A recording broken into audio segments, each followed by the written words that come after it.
Yeah, man. Well, Makati Muri Zimbabwe, welcome to Zim Reality ITV. Pana patnongwa my latest. Patnongwa zinochitika muZimbabwe. Nyandi nayo. Nyandi nayo pana ndiyo mudhara. Uyu mudhara ane chipo chainacho. Saka anozati paZim Reality ITV bwana chipo chake atichisiye chienda. Tunoenda nacho pana patochiyatidza wangu kuti onayo chipo chiri mudhara. Onayo chipo china nhingi, onayo chipo chanacho. Saka ane chipo chake chekuseka.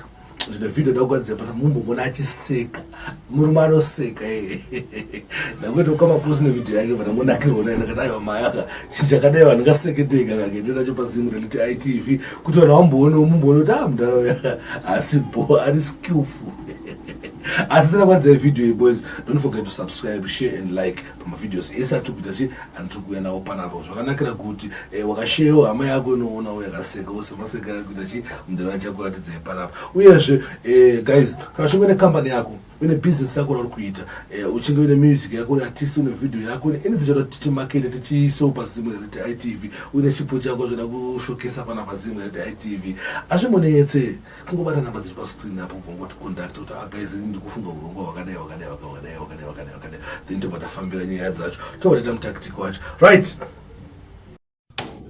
kuona masaka nguva yakati basa sekuru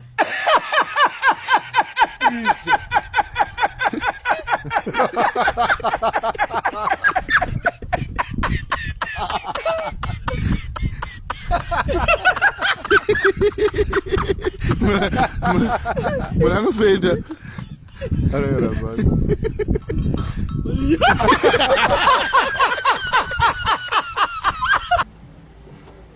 right